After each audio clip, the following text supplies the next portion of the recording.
नमस्कार, मैं जानवी और आप देख रहे हैं हिंदुस्तान 24। आज हम गाजियाबाद क्षेत्र में मौजूद हैं और आज हम बैठे हैं राष्ट्र निर्माण पार्टी के राष्ट्रीय अध्यक्ष के साथ, डॉक्टर अनंत कुमार। सर, मैं आपका स्वागत करती हूँ।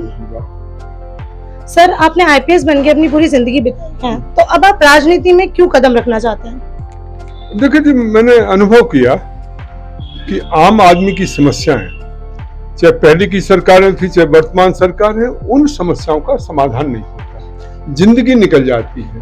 यदि जमीन का विवाद है, अब जमीन का विवाद है तो उसमें उसे मतलब सॉल्व करने में कितना टाइम लगना चाहिए, पूरी जिंदगी निकल जाती है और वो रिजॉल्व नहीं होता। घटना स्थल वहां आप चले जाओ ना, जहां पर जाकर के नाप तोल कर लो, डिसाइड कर दो, नहीं डॉक्यूमेंट देख लो, अरे अधिक से अधिक 1 महीना 1 साल, कुछ तो कोई सीमा रेखा होगी, पूरी जिंदगी निकल जाती है। एक माना जाता है कि सिविल मामले जो हैं वो तो लंबे चलते ही हैं। अब जिनको अपनी जमीन का झगड़ा है, मकान का झगड़ा है, आप कल्पना करो वो कितने कष्ट में रहता होगा। जिसकी अपनी जमीन वो किसी दूसरे ने कब्जा कर ली या किसी दूसरे के हाथ में चली गई, तो कितना कष्ट होता होगा, और उसका आप कोई समाधान नहीं करते। किसी के पास चले जाओ, कोई नहीं सुनता। ये सिविल मामला है, पुलिस वाले वैसे हाँ झगड़ा हो जाएगा, मारपीट हो जाएगी तो तुरंत पहुंच जाएंगे, फिर कैसे आप ये मारपीट क्यों की? आप समस्याओं का समाधान नहीं कर रहे, और जब समस्याओं का समाधान नहीं कर, तो जब झगड़ा हो रहा है तो आकर के सबको आप एक जैसे गिरफ्तार करके ले जा रहे हो। वो बेचारा दोनों तरफ चला गया, कि मतलब उसकी जमीन भी चली गई और वो क्रिमिनल केस में भी चला गया। तो ये तरीका नहीं है। म्युनिसिपैलिटी से संबंधित, जैसे मान लो नगर निगम से संबंधित मामले होंगे, किसी की पाइपलाइन चौक है, किसी का कुछ है, कुछ सुनते नहीं, या तो पैसा दो या सिफारिश करवाओ, काम नहीं होता।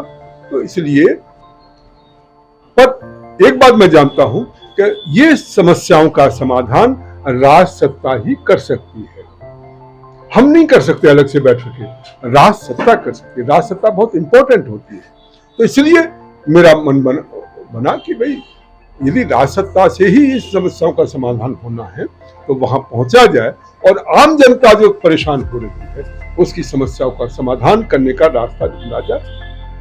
इस ढंग के प्रोसेस बनाए जाएं जिससे कि आसानी से उनके काम हो सके, इस ढंग के तरीके ढूंढे जाएं जिससे उनके आसान तरीके से काम हो सके। उन पर कोई बैठे नहीं कि एक फाइल यहां से वहां तक पहुंचने में टाइम लगता है, क्या तरीका है?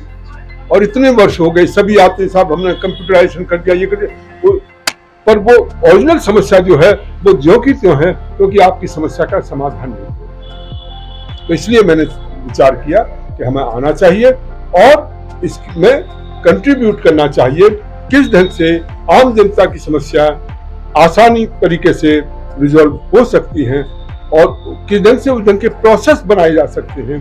तो उस रूप में मैं काम करने के लिए आया। ठीक है, डेवलपमेंट, सड़क तो हर कोई बनाता है जी, सड़क तो बनानी पड़ेगी, ब्रिज बनाने ही पड़ेंगे, परंतु आम आदमी की जो समस्या है उसको कौन देखता है? कोई नहीं देखता। ठीक है सर, इसके अलावा आपने बहुत सारे वो दिए कि हम सैनिक कोचिंग खोलेंगे, उसके अलावा सर महिलाओं के लिए आप क्या करेंगे? महिला सुरक्षा को लेकर गाजियाबाद में बहुत दिक्कत है। मैं जानता हूँ जी, मैं कल गया था, लोनी में गया था, और वहां लोगों ने यही समस्या उठाई। मैं पुलिस में रहा हूं, मुझे पता है किस ढंग से क्या किया जा सकता है।